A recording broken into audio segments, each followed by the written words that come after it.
Hi students, let's look at this question here. This question is to simplify the combination, so 10 choose 3 and see how we can actually evaluate them without using calculator. So the first thing you must know that you have the formula in your mathematical formula in the exam. So just bring out your mathematical formula and refer the formula. Okay. So under the mathematical formula, what you have is this expression here, which is here, right? Nowhere to get your integers here. So this is the formula for the combination, right? So what we're going to get is actually just going to use the formula there. Copy the formula down. The formula is pretty okay. So here we have NCR equals to n factorial over r factorial n minus r factorial.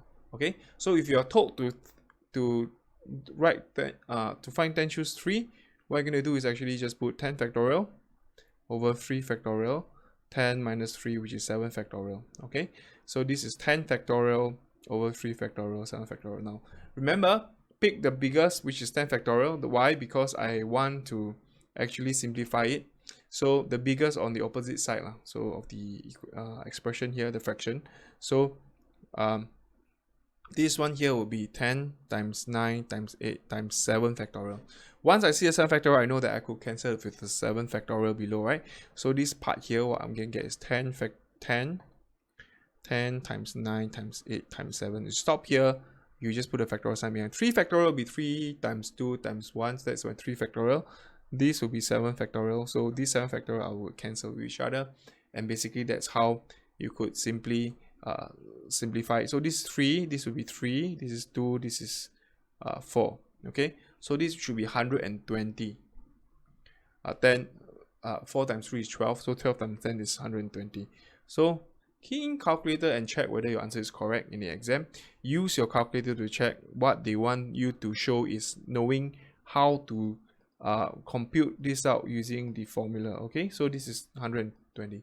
So that's how you do this question here. All right, let's look at the second one.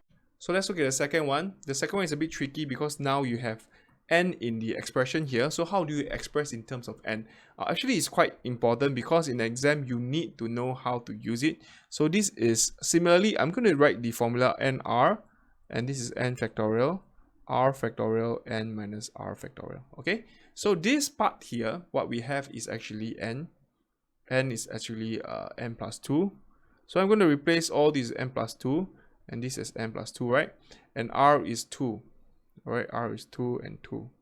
Just be very, very careful with the expression. So n plus 2, 2. N plus 2 choose 2. So this is n plus 2 factorial over 2 factorial n plus 2 minus 2 factorial. Goodness. Okay, so just be mindful. So then here, what we're going to get is actually n plus 2 factorial. 2 factorial is just 2 times 1, which is still 2. Then this will be n factorial. So the one here will be n factorial. Great. Now, once you get that ready, pick the bigger one. So n plus 2 is bigger than n factorial because n is a positive number. So this is n plus 2 times n plus 1 times n factorial, right? So once you see a n there, you just stop it because it's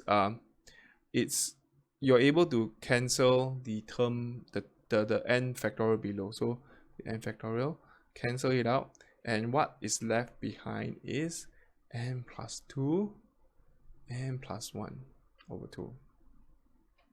Okay, just remember that. Let's move on to the next one. So for the next one, it's the same thing. So what we're going to do is actually just n plus 1 choose n.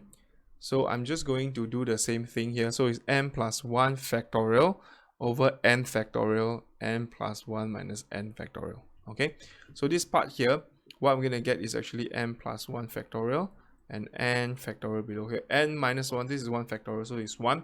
Similarly, what you're going to do is actually pick which is the bigger one. So n plus 1 is the bigger one, so I'm going to expand it as n plus 1.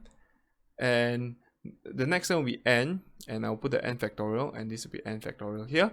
And this, I could cancel it out, and this would actually be n plus 1. Okay, so this is how we do for C. For D, actually, if you know the answer, n choose n will just be 1. Okay, so but is if you want to use a formula, you could just use n factorial over n factorial, n minus n factorial. Now, n minus n factorial, I know some of us will get confused. 0 factorial is actually 1.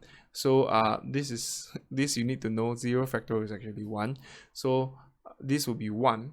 And then basically, if I were to cancel out the this out, it will be 1.